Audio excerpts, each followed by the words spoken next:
तो welcome back to my channel. तो अब हम इस वीडियो में बात करेंगे स्पेशल टाइप्स ऑफ एंगल के बारे में। तो क्या क्या स्पेशल टाइप्स होते हैं देखते हैं। तो हम लोगों ने देखा था कि विद्या के नोटबुक पे कि उसने हाफ कवर किया था या फुल खोला था या फिर हाफ खोला था। देखो मैं आपको दोबारा दिखाता हूँ यहाँ पे बीच। हाँ ये देखो, यहाँ पे देखो ये क्या कर रही है, पहले थोड़ा सा खोला, फिर इसने थोड़ा और खोला, फिर पूरा खोला, फिर इसने और बेंड किया, फिर और ज्यादा बेंड किया, इसने फुल्ली बेंड कर दिया। तो जब इसने थोड़ा सा खोला था तो कम एंगल थे, फिर ज्यादा एंगल हो गए, फिर और ज्यादा एंगल हो गए, फिर और ज्यादा एंगल हो गए, ये ज्यादा इतने एंगल हो गए, फिर इतने एंगल हो गए, ये सबसे ज्यादा एंगल हो गए, राइट। तो यहाँ पे लेट मी गो देयर। हाँ, तो ये हम लोगों ने वहाँ देखा था कि अलग अलग सिनेरियोज में अलग अलग एंगल्स बन रहे थे। तो ये देखो, she makes a full turn of the cover when she has to write while holding the book in her hand. ठीक है ना। तो जब उसे कुछ उस बुक को हाथ में लिख के रखना होता है तो ये फुल टर्न एक दे देती है बुक को, ये कॉपी जो भी है, और उसके बाद फिर उस पर कुछ लिखती है। Then she makes a half turn of the cover when she has to open it on her table. अब जब उसे टेबल पे रख के खोलना होता है तो ये देखो, ये हाफ टर्न कर रही है, और ये है तुम्हारा फुल टर्न हो गया, राइट। तो ये फुल टर्न एक होता है और एक हाफ टर्न हो रहा है। हाफ टर्न मतलब कि ये ओपन हो गया बुक, और अब जब उसको हाथ में रख के लिखना हो तो उसको फुल टर्न कर देगी, उसके बाद लिखेगी, ठीक है। अब जिसमें हाफ टर्न की है उसमें क्या है कि the arms of the angle form they lie in a straight line. ठीक है ना। अब देखो, ये जो है ये सीधा एक लाइन बन गया है।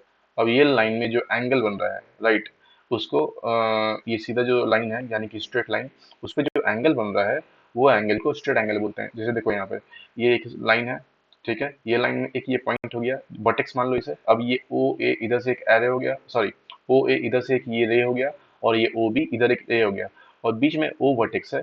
इस ओ वर्टेक्स पे ओ ए आर्म और ओ बी आर्म से एक एंगल बन रही है जिसे हम स्ट्रेट एंगल कह रहे हैं। और ये स्ट्रेट एंगल क्यों हो रहा है? क्योंकि ओ ए और ओ बी एक ही लाइन में लाई कर रही है, और एक ही लाइन में जब वो लाई कर रही है तो क्या हो रहा है कि वो स्ट्रेट एंगल बना रहा है, ठीक है। अब मान लेते हैं कि यहाँ पे ए ओ बी है स्ट्रेट एंगल, और यहाँ पे रे ओ सी। अब मान लो कि एक रे ओ सी यहाँ से निकल गया, देखो नेक्स्ट पेज में क्या है कि एक रे ओ सी निकल गया इससे, और जो कि इसको कुछ कुछ पार्ट्स में डिवाइड कर रही है, दो पार्ट्स में डिवाइड कर रही है, और कुछ कुछ एंगल्स में डिवाइड कर रही है। अब जैसे कि देखो, ये ए ओ है और ये ओ सी है, और इसको हम लोगों ने डिवाइड कर दिया, इसको इधर कर दिया और इसको इधर कर दिया।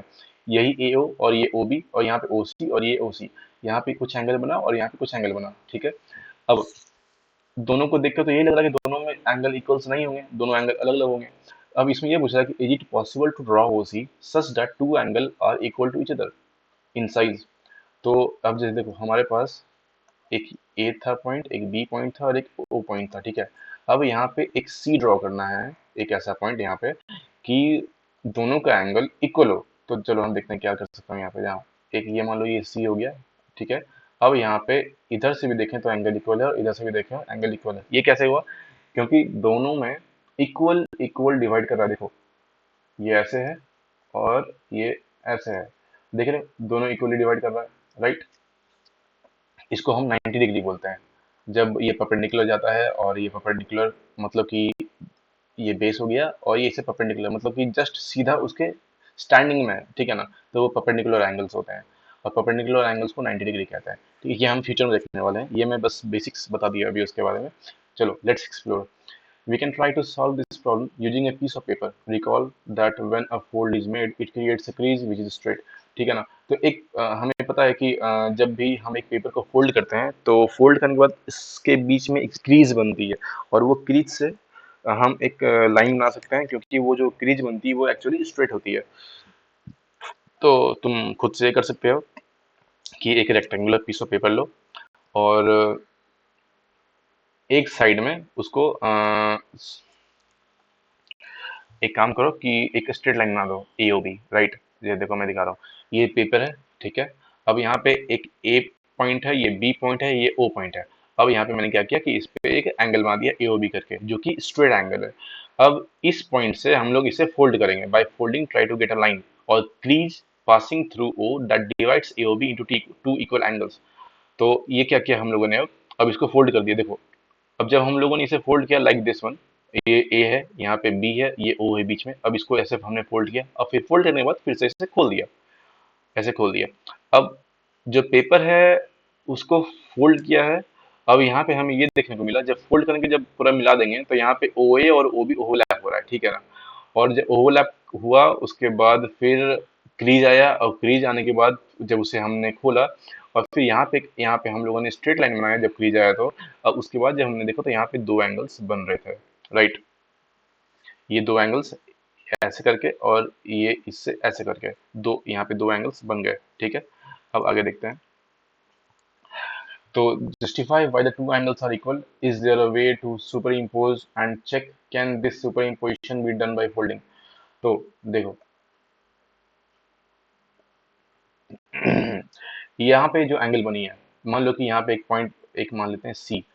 तो देखो, एक ऐसे बनी ए ओ सी, और एक ऐसे बनी बी ओ सी। अब अगर हम यहाँ पे देखें तो दोनों साइड से एंगल तो इक्वल है, राइट। दोनों साइड से एंगल इक्वल है, क्योंकि पर हम इसे ऐसे नहीं कर सकते कि दोनों साइड से एंगल इक्वल है। अ, ऐसे अगर देखा जाए तो दोनों साइड से एंगल इक्वल है, पर इसको by superimposition we cannot say that angle is equal. But we can also say कि ऐसे देखो, ये जो सी ओ बी है, राइट, ये ए ओ सी है और ये सी ओ बी है, ठीक है। तो यहाँ पे इसको मैं इस चीज को ऐसे भी लिख सकता हूँ, इसको ऐसे कर दो और ऐसे कर दो। ये एंगल सी, यहाँ पे सी पॉइंट हो गया, ये ओ पॉइंट हो गया और ये बी पॉइंट हो गया। मैंने क्या किया, इस पूरे को हल्का सा इधर रोटेट कर दिया। मतलब सी और ओ है, जो ये सी और ओ थी इसको मैं ऐसे लिख दिया, राइट। और ये जो ओ बी है, ये जो ओ बी है उसको मैंने ऐसे लिख दिया, बी और ओ, बस ऐसे रोटेट कर दिया। मतलब ये पूरे को, राइट। देखो मैं क्या करता हूँ, ये पूरे को मैं क्या किया, इसको ऐसे रोटेट कर दिया।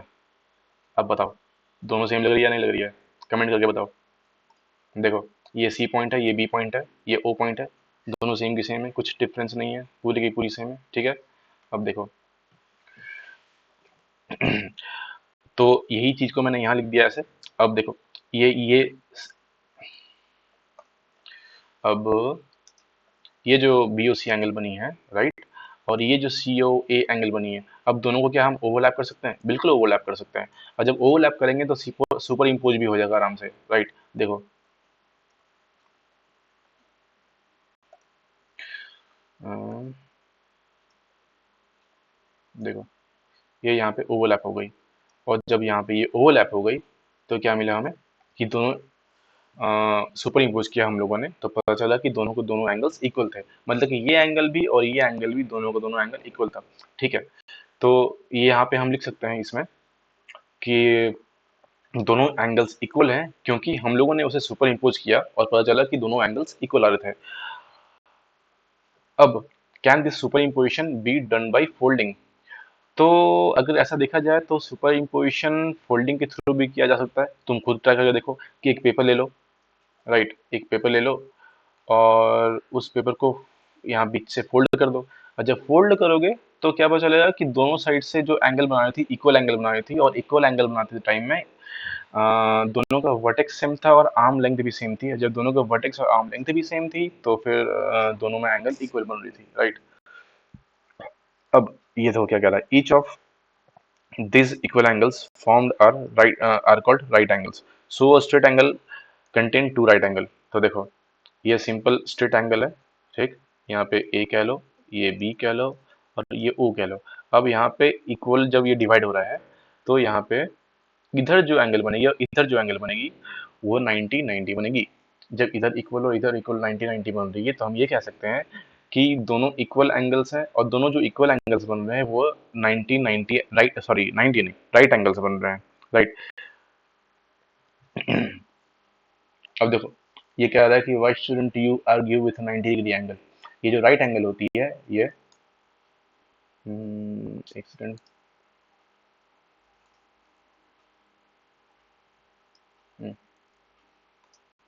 तो ये जो 90 डिग्री बन रही है और ये जो 90 डिग्री यानी कि जो राइट एंगल बन रही है, एक बात ध्यान रखना, कि जो 90 डिग्री होती है उसे हम राइट एंगल कहते हैं, ठीक है। और जो स्ट्रेट एंगल होती है उसे हम 180 डिग्री कहते हैं, ठीक है। इसके बारे में हम बाद में भी जानेंगे, अभी बस ऐसे बस बेसिक्स देख लो कि क्या होता है ये राइट एंगल क्यों होता है, स्ट्रेट एंगल क्यों होता है, 180 90 डिग्री हम नेक्स्ट वीडियो में देखने वाले हैं। बस नेक्स्ट वीडियो को इंतजार करो और उसे देखना वहाँ पे। तो यहाँ पे स्ट्रेट एंगल आ गया, ए ओ बी, और यहाँ पे एक राइट एंगल आया यहाँ पे ए ओ सी और सी ओ बी, राइट। अब देखो यहाँ पे जैसे कि हम लोगों ने इसे डिवाइड कर दिया इक्वली और यहाँ पे राइट एंगल आ गया। तो ये वहाँ ये चीज़ उतनी जरूरी नहीं है, बस ऐसे ही एक सार्केज़म है कि why student you are you with 90 degree angle because they are always right. ये यही कह रहा है कि 90 डिग्री एंगल से हमें आगे क्यों नहीं करना चाहिए, क्योंकि दे आर ऑलवेज राइट। यही मैंने अभी कहा ना कि 90 डिग्री जो होती है वो राइट एंगल होती है, ठीक है ना। तो अब देखते हैं, if a straight angle is found by half of a full turn, how much full turn will form a right angle, how much of a full turn will form a right angle. तो देखो, जैसे मैंने बताया कि straight angle जो है वो आ, ये बनती है हाफ ऑफ फुल टर्न से, ठीक है ना। तो एक एक फुल मतलब पेज है, ठीक है ना, उसको हाफ कर दिया और उसको फुल टर्न कर दिया, राइट। तो जब फुल टर्न किया तो ऐसे नहीं, कैसे, हाँ, ऐसे देखो, जैसे कि वो यहाँ पे ये बुक हो गई, ठीक है ना। अब यहाँ पे स्ट्रेट एंगल जो है वो फुल टर्न का हाफ हो गया, राइट। तो ये कह रहा है कि how much of a full turn will form a right angle. तो ये हाफ, फुल टर्न का हाफ यानी कि एक टर्न का हाफ अगर करें तो स्ट्रेट एंगल बन रही है। और हमें पता है कि स्ट्रेट एंगल देखो, one turn, half of a turn, एक सेकेंड, तो half of a turn makes straight angle, right. तो कितना कितना टर्न बनाएगी राइट एंगल। अब हमें पता है कि जो स्ट्रेट एंगल होती है उसका उसको अगर इक्वली डिवाइड किया जाए, दो भाग में बांटा जाए, तो वो राइट एंगल बनेगी। यानी कि हम इसे ऐसे कर सकते हैं कि अगर इसको हाफ का हाफ टर्न करें, हाफ का हाफ टर्न करें, ठीक है ना, तो ये क्या बनेगी, राइट एंगल बनेगी। अब जैसे मान लो कि ये जो बुक थी, मैं वहीं पे ले जाता हूँ, देखो यहाँ पे, ये देखो, जैसे ये फुल टर्न किया, ठीक है ना, ये कॉपी पहले बंद थी, इसको फुल टर्न किया तो फुल टर्न करने पे 180 डिग्री यानी कि स्ट्रेट एंगल बनी। अब ये तो सीधी है, राइट। और यहाँ से बीच में उसका वर्टेक्स है। अब मान लो कि इसमें ये नहीं होता, इतना टर्न नहीं करते हम लोग, इतना टर्न करते हैं। तो ये जो फुल टर्न था उसका हाफ टर्न यहाँ तक हुआ, मतलब कि ये बुक का एक साइड और ये बुक का दूसरा साइड। तो ये फुल का हाफ टर्न ये हो रहा है और ये हमारा 90 डिग्री बना रहा है या राइट एंगल बना रहा है, ठीक है। तो ये हम कह सकते हैं कि यहाँ पे half of half turn will make right angle, right, and that is 1 by 4 of a turn makes right angle, okay. तो ये कैसे हुआ, ये देखो, 1/2 का 1/2 टर्न, राइट, मतलब हाफ टर्न का हाफ हम लोगों ने किया, तो हाफ इंटू हाफ कितना होता है, 1/4 होता है। 1/4 of a turn makes right angle, right. अब देखते हैं आगे क्या बोल रहा है कि observe that a right angle resembles the shape of an L. ये बात सही बोल रहा है कि हम लोगों ने जितना भी राइट एंगल बनाया, देखो ये राइट एंगल है, ये एल बन रहा है, ये राइट एंगल है, ये एल बन रहा है, फिर यहाँ पे ये राइट एंगल है, ये एल बन रहा है, ठीक है। तो ये एल बन रहा है, और angle is a right angle only if it is exactly half of a straight line, right. जैसे अब मैंने बोला कि ये स्ट्रेट लाइन है, इसका हमने हाफ कर दिया, ये हाफ है, तो यहाँ पर 90 डिग्री या फिर राइट एंगल बन गया, ऐसे हम कह सकते हैं। और two lines they meet at right angle are called perpendicular lines. अब देखो, एक ये लाइन है, एक ये लाइन है। अब यहाँ पे 90 डिग्री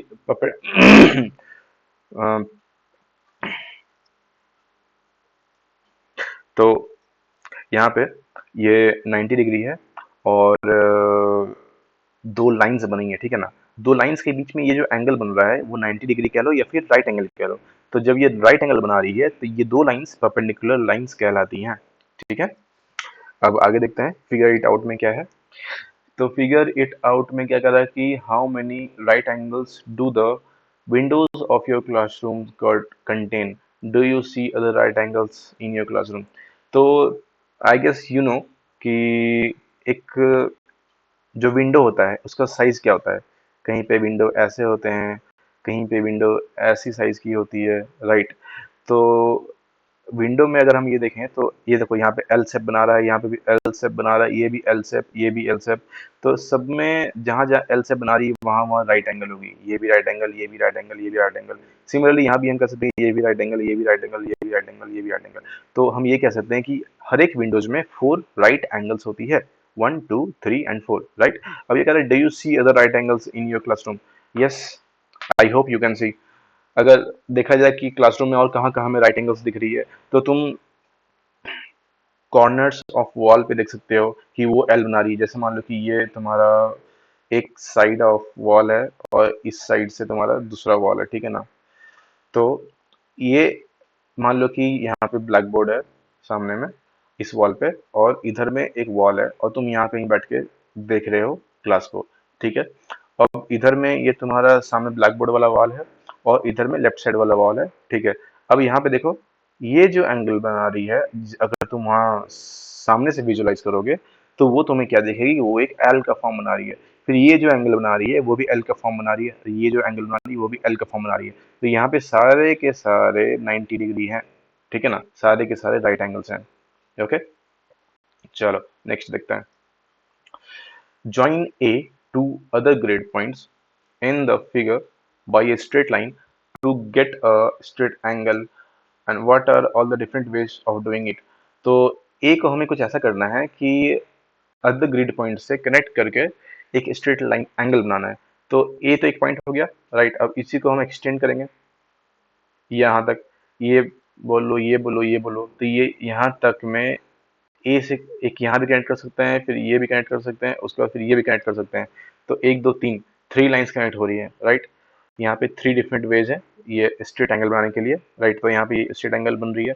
फिर इसके लिए अगर करें ए से ही, तो एक यहाँ से कर सकते हैं, एक यहाँ से कर सकते हैं, राइट, स्ट्रेट एंगल बनाने के लिए। तो ऐसे हम कर सकते हैं। यहाँ पे 2 वेज है, एक यहाँ तक कनेक्ट करके और एक यहाँ तक कनेक्ट करके। Now, join A to other grid points in the figure by straight line to get a right angle। तो A को हमें पता है कि पहले हमें ये तो पता है कि स्ट्रेट लाइन को अगर हाफ डिवाइड करेंगे, स्ट्रेट लाइन को अगर हाफ में डिवाइड कर देंगे तो वो राइट एंगल बनती है। तो पहले यहाँ पे हम क्या करेंगे, इसको स्ट्रेट लाइन बना लेते हैं। ये जब हमने स्ट्रेट लाइन बना दिया तो यहाँ से हम लोगों ने इसको डिवाइड कर देंगे हाफ में, और जब ये हाफ में डिवाइड हुआ तो यहाँ पे हमारा क्या बन गया, राइट एंगल बन गया, राइट। सिमिलरली हम यहाँ भी वही करेंगे, ये हमारा ऐसे एक्सटेंड कर दिया। अब इसको हम लोगों ने, ये हमारा ऐसे इधर से और एक इधर से राइट एंगल बन गया। तो यहाँ पे हम ये कह सकते हैं कि इसको जब हम लोगों ने एक्सटेंड किया, तो एक्सटेंड करने के बाद इधर से एक और एक इधर से राइट एंगल बन रही है, राइट। और उसी तरह हम लोगों ने इस लाइन को इधर से एक्सटेंड किया, तो एक इधर से राइट एंगल बन रही है और एक इधर से राइट एंगल बन रही है। कैसे ये राइट एंगल बन रही है, क्योंकि ये इस एंगल, ये जो एंगल है, ये जो लाइन है, ये लाइन इस एंगल को हाफ में डिवाइड कर रही है, राइट, एंगल्स के रूप में, राइट। इधर भी इक्वल और इधर भी इक्वल। ये कुछ नहीं है, वो बस हिंट है, ऊपर वाले क्वेश्चन कैसे सॉल्व करोगे। चलो आगे देखते हैं कि get a slanting crease on the paper, right। Now try to get another crease, okay, that is perpendicular to slanting crease। तो हम लोगों ने एक पेपर पे क्रीज बना दिया, ओके, फोल्ड करके, ओके। जब इसे फोल्ड किया तो now try to get another crease that is perpendicular to slanting crease. तो जब हम लोगों ने इसे इस साइड से फोल्ड किया तो एक तो ये हो गया। अब बोल रहा है कि इस साइड से फोल्ड कर, वैसे साइड से फोल्ड करने के लिए जो स्लैंटिंग के जो पहले बनाए थे उससे परपेंडिकुलर हो, तो हम लोग इस साइड से फोल्ड फोल्ड करेंगे, और जब इधर से फोल्ड कर देंगे और जब इधर से फोल्ड करेंगे और उसके बाद दोनों का लाइंस बना देंगे फोल्ड करने के बाद, वहां पे जो क्रीज आया है अगर लाइंस बनाते हैं तो वहां देखेंगे क्या कि हमें एंगल्स मिल रहे हैं। क्या मिल रहे हैं? एंगल्स मिल रहे हैं। कैसे कैसे एंगल्स मिल रहे हैं? एक यहाँ पे इधर से राइट एंगल मिल रहे हैं, ये राइट एंगल मिल रहा है, ये राइट एंगल और ये राइट एंगल। देखो, राइट एंगल के अलावा बाकी जितने भी एंगल है सबको ऐसे कर्व से डिनोट करते हैं, पर बस एक राइट एंगल ही है जिसको ऐसे स्क्वायर में या फिर एल के रूप में ऐसे लिखते हैं, ठीक है ना। ये जो ऐसे जा रहा है पूरा टोटली ऐसे जा रहा है, राइट। अब ये कह रहा है how many right angles do you have now, we have four right angle, 1 2 3 and 4, right. Justify why the angles are exact right angle. तो हम लोगों ने क्या किया पहले कि राइट एंगल क्यों बन रहा है, हम लोगों ने एक पहला क्रीज बनाया जो स्ट्रेट लाइन बना, राइट। फिर एक दूसरा क्रीज बनाया जो उसके परपेंडिकुलर था, पहले हम लोगों ने ऐसा क्रीज बनाया। फिर हम लोगों ने दूसरा क्रीज बनाया जो इसके परपेंडिकुलर में था। तो जब हम लोगों ने इसके परपेंडिकुलर में क्रीज बनाया तब जाके यहाँ पे एक right angles, four right angles बन रहे थे। ओके, अब आगे देखते हैं। Describe how you folded the paper so that any person who doesn't know the process can simply follow your description to get the right angle. Simple, अगर किसी को ये आपसे क्वेश्चन कह रहा है कि आप किसी को कैसे समझाओगे, उसे क्या समझाना है? कुछ नहीं समझाना है, बस यही बोलना है कि एक सिंपल हमारे पास पेपर था, उसको हम लोगों ने एक क्रीज फोल्ड किया बीच से, और एट बीच से फोल्ड किया, और जब बीच से फोल्ड किया तो हमारे पास एक 180 डिग्री का स्ट्रेट एंगल आ गया, सीधा एंगल, स्ट्रेट एंगल। और फिर हम लोगों ने क्या किया, एक और बार उसे परपेंडिकुलरली फोल्ड कर दिया, जब और इधर से भी फोल्ड कर दिया और इधर से भी फोल्ड कर दिया, उसके बाद फिर दोनों के बीच में लाइंस बना दिए। जब लाइंस बनाया हम लोगों ने तो लाइंस बनाने के बाद दोनों के बीच में जो एंगल्स मिल रही थी वो एंगल्स 90 डिग्री बन रही थी।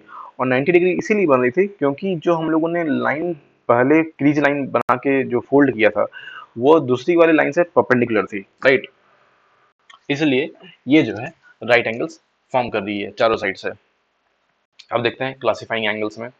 Angles are classified in three groups as shown below. Right angle are shown in the second group, which what could be the common feature for of the other two groups. देखो, right angle ये सारी की सारी है L के form में, L के form में, एल के फॉर्म में, एल के फॉर्म में। बट इधर में राइट एंगल से ये जो जितनी रोटेशन जा रही है, यहाँ पर जितनी रोटेशन जा रही है, ये सारे में इस वाले से रोटेशन कम है, इसमें भी कम है, इसमें भी कम है, इसमें भी कम है, इसमें भी कम है। और वही चीज़ अगर इधर देखें तो इधर में रोटेशन ज़्यादा है 90 डिग्री वालों या राइट एंगल से। इसका भी रोटेशन ज़्यादा है, इसका भी रोटेशन ज़्यादा है, इसका भी रोटेशन ज़्यादा है, इसका भी रोटेशन ज़्यादा है और इसका भी रोटेशन ज़्यादा है। तो ये जो फर्स्ट ग्रुप जो कि ये ग्रुप है, इसमें सारे एंगल्स हैं less than right angle.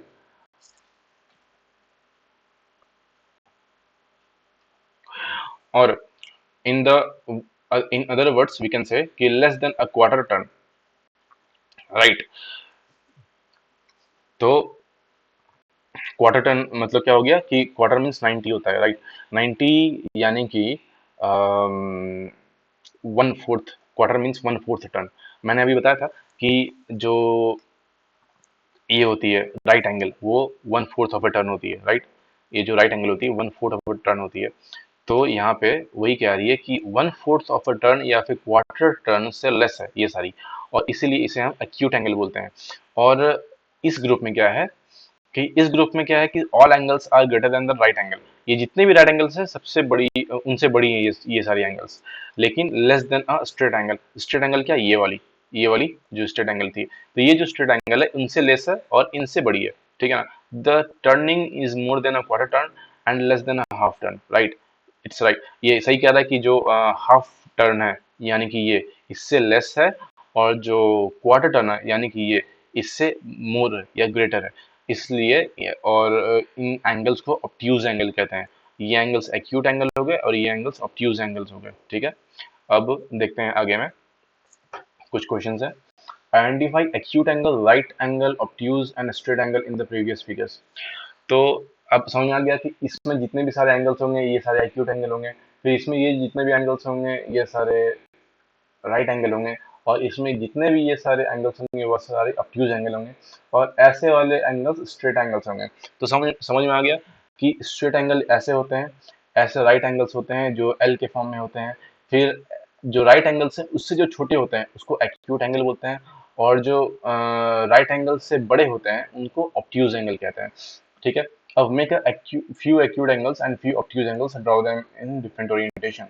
Different orientation, अब ये देखो, पहले एक्यूट एंगल ऐसे हो गए और ऑब्ट्यूज एंगल ऐसे हो गए, और कह रहा है कि डिफरेंट ओरिएंटेशन मतलब कि इसको घुमा फिरा के जैसे तैसे तुम लिख सकते हो, अलग अलग ओरिएंटेशन में, अलग अलग रोटेशन में करके, राइट।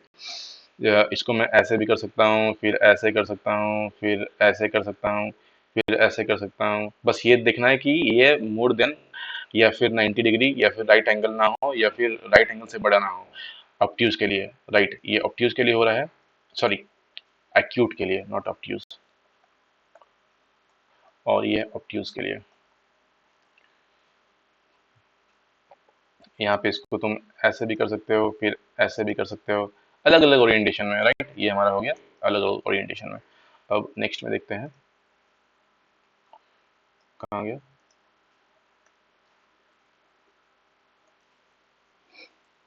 तो यहाँ पे एक क्वेश्चन है, वो देखते हैं क्या है, कि do you know what the word acute and obtuse mean, और acute means sharp and obtuse means blunt, why do you think these words have been chosen. तो चलो मैं बताता हूँ क्या है ये। तो ये तो हम समझ गए कि एक्यूट और ऑब्ट्यूज में क्या डिफरेंस है, कि ऑब्ट्यूज वो एंगल्स हो गए जो 90 डिग्री या राइट एंगल से बड़े होते हैं, और एक्यूट वो एंगल्स हो गए जो 90 डिग्री या फिर 90 डिग्री या राइट एंगल से छोटे होते हैं।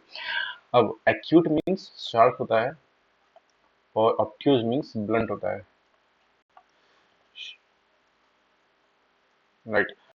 तो शार्प और ब्लंट में यही डिफरेंस हो रहा है, क्यों, देखो, हमें पता है कि एक्यूट एंगल ऐसी होती है या फिर ऐसी ऐसी नहीं होती है, थोड़ी इसको ऐसे समझ लो, ऐसी होती है या फिर ऐसी होती है, और ऑब्ट्यूज एंगल ऐसा होता है, फिर ऐसा होता है।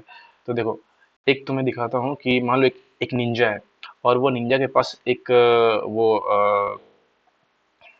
वो फेंकने वाली होती है ना, क्या बोलते हैं उसे, देखो वो ऐसी दिखती है, उसका नाम मुझे अभी याद नहीं आ रहा, क्या बोलते हैं उसे, ब्लेड शायद, आई गेस उसे बोलते हैं। वो उसके उसके पास ये फेंकने वाली होती है। तो ये तुम्हें दिख रहा होगा कि अगर वो फेंकता है ये किसी चीज पे, तो ये यहाँ पे ये शार्पनेस है, राइट। ये शार्पनेस की वजह से किसी को चोट लग सकती है, कोई चीजों को काट सकता है, या कोई सामने कुछ ऑब्जेक्ट रखी हुई है, उस ऑब्जेक्ट, वो ऑब्जेक्ट खराब हो सकता है। और ऐसी कोई चीज मान लो कि ये ऐसी रहे, ऐसी रहे, तो क्या लगता है कि ये इसका जो कॉर्नर्स है, ये कॉर्नर्स क्या उसको उस ऑब्जेक्ट को खराब कर सकता है या नहीं, नहीं करेगा, क्योंकि इसमें वो शार्पनेस नहीं है, ये क्या है, ये ब्लंट है। इसमें ये वो शार्पनेस नहीं है यहाँ पे, ये ब्लंट है, इसलिए यहाँ पे एंगल जो बन रही है वो ऑब्ट्यूज एंगल बन रही है, और इसमें जो बीच में जो एंगल बन रही है यहाँ पे वो एक्यूट एंगल बन रही है।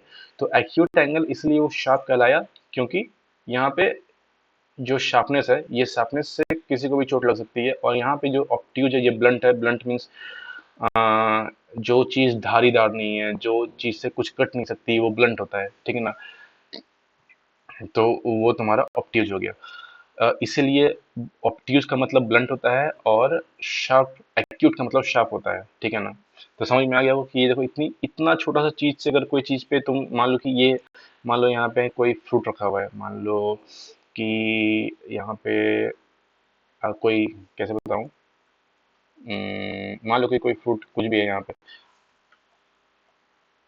मान लो ये मैंगो है यहाँ पे, राइट। ये मैंगो है यहाँ पे, और ये मैंगो से अगर हम इस पे मारेंगे तो मैंगो कट सकती है, राइट। लेकिन इसी चीज से जो कुछ ऐसी दिखती है,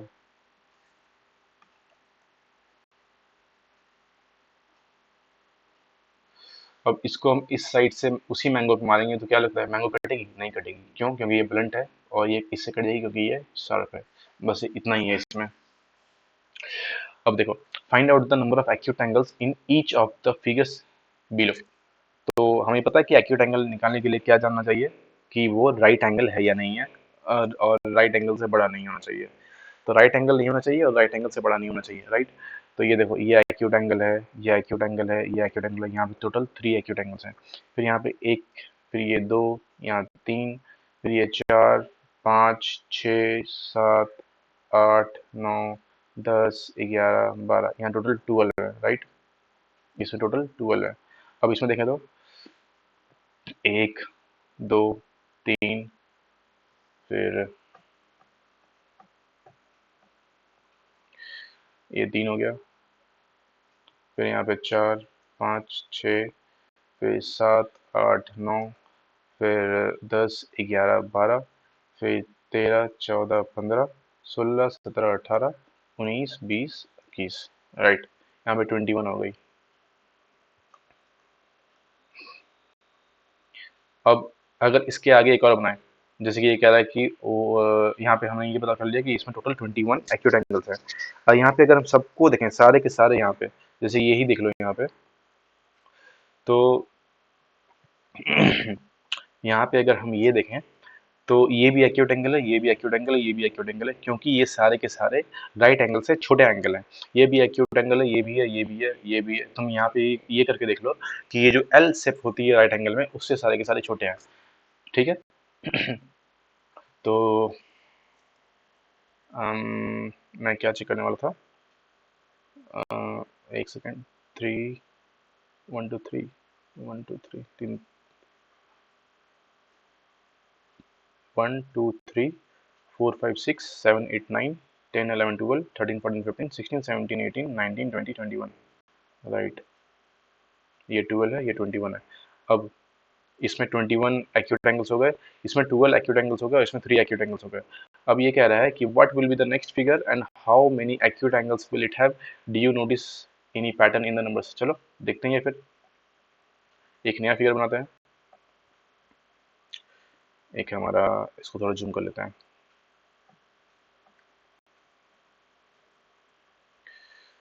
एक इतना बड़ा सा एक ट्रायंगल बनाया,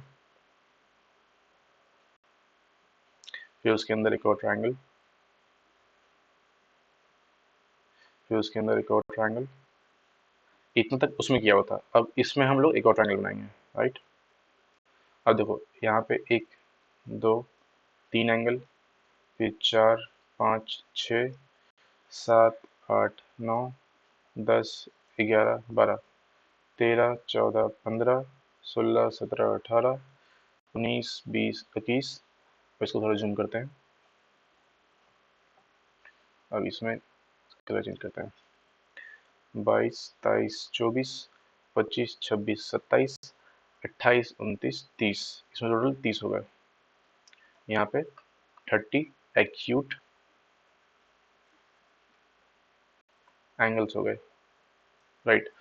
अब इसमें 30 एक्यूट एंगल्स है। अब क्वेश्चन में ये कह रहा था कि इसमें क्या कोई पैटर्न हमें दिख रहा है क्या। देखो तो सबसे पहले में क्या था कि 3 था, फिर 12 था, फिर 21, फिर 30। देखो यहाँ पे सबसे पहले 3, फिर 12, फिर 21, फिर 30। यहाँ पे अगर हम देखें तो इसमें कितना ऐड हुआ, यहाँ पे 9 ऐड हुआ, फिर यहाँ पे कितना ऐड हुआ, 9 ऐड हुआ, फिर कितना ऐड हुआ, 9 ऐड हुआ। ये एक पैटर्न बन रहा है। कैसे बन रहा है, क्योंकि हर एक नंबर के बाद एक एक 9 ऐड होता जा रहा है, मतलब कि यहाँ पे एक पैटर्न बना, एक सीक्वेंस बना। इसलिए इससे हम कह सकते हैं कि हाँ, इसमें एक पैटर्न है नंबर्स का। तो अब ये वीडियो को मैं यहाँ पे एंड करता हूँ। ये वीडियो यहाँ तक ही था। अब हम लोग नेक्स्ट वीडियो में मेजरिंग एंगल्स के बारे में बात करेंगे, और उसके बारे में डिस्कस करेंगे, उस पर क्वेश्चंस करेंगे, और ये थोड़ा मज़ेदार भी होने वाला है। तो देखते हैं, तब तक की keep learning and keep smiling and enjoy the learning process. ठीक है, thank you very much for watching the video.